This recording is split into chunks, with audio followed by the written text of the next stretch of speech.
Colombia es un país latinoamericano reconocido por sus recursos naturales, su gente, sus mandatarios y su historia.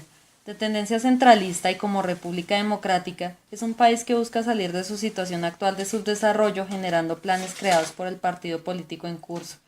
Cabe añadir que para el gobierno colombiano existe también el punto de sortear obstáculos como la percepción ciudadana y extranjera, puesto que ha sido señalado de ser un país violento y corrupto debido a factores como las guerrillas, los políticos inescrupulosos, la inseguridad social y la falta de oportunidades académicas y laborales para sus ciudadanos, ocasionando una falta de fe, pesimismo y freno social en cualquier deseo de volver competitivo este país.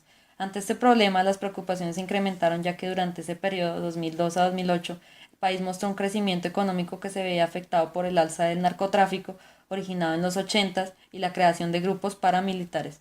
Para manejarlo, se creó en el 2006 el Sistema Nacional para la Competitividad, mientras un nuevo presidente se encontraba siendo reelegido, con el fin de hacer a Colombia un país altamente competitivo de la mano del sector privado para encaminarlo a un nuevo futuro económico que contrarreste la violencia, la corrupción y el tráfico ilegal de sustancias. Es por esto que el gobierno decidió traer a 4 expertos en planeación estratégica por escenarios, quienes expondrán las tendencias, luego identificarán las variables, de ello deducirán las variables clave y por último el escenario opuesto para Colombia.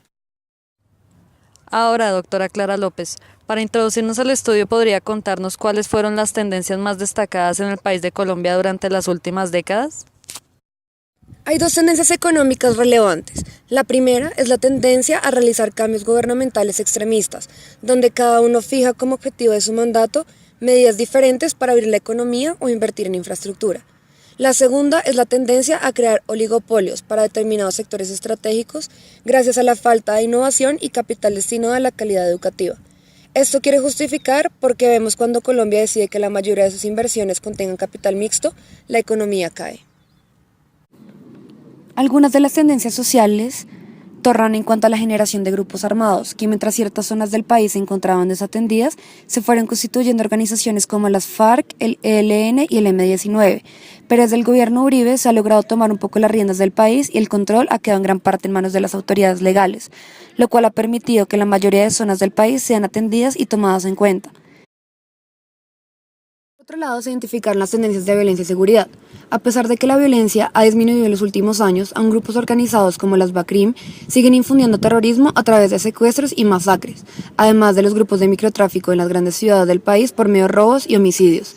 Esta tendencia se ha dado más que todo en jóvenes hombres y la tasa de delincuencia con el paso de los años ha venido disminuyendo. También una tendencia que le ha dado la vuelta a la violencia en Colombia después de más de 30 años es el tan cuestionado proceso de paz. Esta negociación entre el gobierno y la guerrilla ha traído consigo puntos convenidos como la reforma agraria integral, la participación de la política, el narcotráfico y los cultivos ilícitos, el sometimiento a la justicia, el acuerdo definitivo sobre las víctimas. La cuestión se ha generado más que todo por la aceptación de la sociedad en un caso de reintegración de los guerrilleros después de todo el daño que le han ocasionado al país. También están las posibles tendencias políticas, tendencias que se desarrollan primero por la disputa de tierra y el conflicto agrario, en donde se desarrolla la violencia, volviéndose esto una lucha constante. Segundo, ausencia de garantías para la participación política, pues siempre son los mismos partidos quienes están al mando del poder. Tercero, el narcotráfico porque provee recursos a los actores armados, guerrillas y paramilitares. Y por último, la presencia fragmentada del Estado en territorio nacional, donde el Estado se centra en las principales ciudades y no se desarrolla una integración territorial. Doctor Zuluaga, tenemos entendido que usted realizó por medio de la herramienta MICMAC un análisis interno y externo que le permite identificar las 6 variables claves que afectan a Colombia. ¿Podría decirnos cuáles son estas, su problema hipótesis? Claro que sí, esas variables son: inversión de gobierno. Esta variable estratégica presenta un problema estructural que consiste en la carencia de normas legislativas, que se definen las prioridades y objetivos cuando hay un proyecto de inversión mixto, donde la hipótesis que se planteó es posible crear una estructura política y económicamente sostenible a partir de los ingresos gubernamentales, con el objetivo de velar por el beneficio de la sociedad vulnerable sin un aporte o choque con el sector privado. La segunda variable son los tributos. En esta su problema estructural fue en los incrementos injustificados o vagamente argumentados para el sector empleo, debido al cambio constante por reformas. La hipótesis planteada fue: ¿es factible crear una estructura tributaria que no requiera reformas, sea correctamente consensada por sindicatos y que perdure por el periodo de largo plazo? La tercera variable es el empleo. El problema estructural de esta variable fue la falta de fondos en el presupuesto del gobierno junto con su mala administración hace que las oportunidades de empleo sean escasas, lo que ocasiona pobreza y delincuencia. La hipótesis que representa fue: ¿qué tan probable es que aplicando una reforma tributaria en una compañía de mecanismos de control sobre la administración del presupuesto del gobierno se generen empleos y oportunidades para los colombianos? La siguiente variable es el emprendimiento. Su problema estructural es que el contexto del país no incentiva el emprendimiento y no ayuda a llevar a cabo las ideas de negocio, por lo que no se genera evolución y crecimiento como país. Lo que llevó a la hipótesis de: ¿qué tan probable es que el gobierno genere un plan en el que se busque destinar parte de su presupuesto a incentivar ideas de negocio y otorgar la viabilidad a los mismos? La quinta variable son las instituciones. El problema estructural fue la falta de representantes eficaces en las instituciones y poca intervención social, que genera índices de pobreza y delincuencia, aumentando la tasa de corrupción. La hipótesis planteada fue: ¿qué tan probable es que aplique el código de ética a las autoridades de los mandatos de las instituciones con el fin de garantizar una gestión adecuada y una inversión de gobierno efectiva?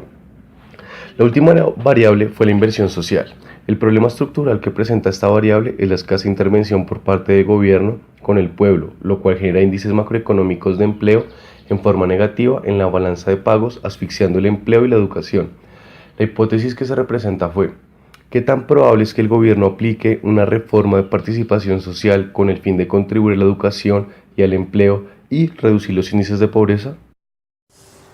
Después de tener la lista de hipótesis, se procedió a usar la herramienta SMIC para conocer las posibles combinaciones de las mismas, destacando los escenarios más probables y examinando las combinaciones de hipótesis que serán excluidas.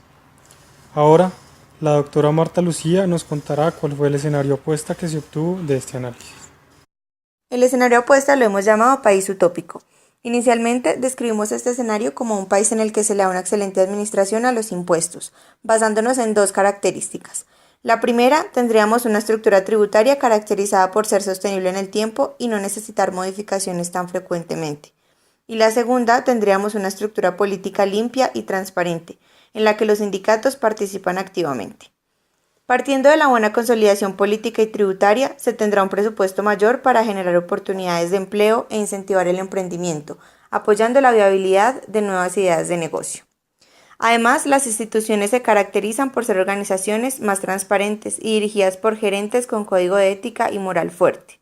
Esto genera un cambio muy positivo en el país, puesto que las acciones están orientadas a generar proyectos de bienestar colectivo y no se buscaría enriquecer el bolsillo de unos pocos a costa de la desgracia de muchos. Para finalizar, en el país utópico se busca invertir en la educación como vía indicada para disminuir la pobreza y aumentar la calidad de vida de sus habitantes. Doctora Marta Lucía, según usted, ¿cuál es la estrategia para llegar a este escenario apuesto?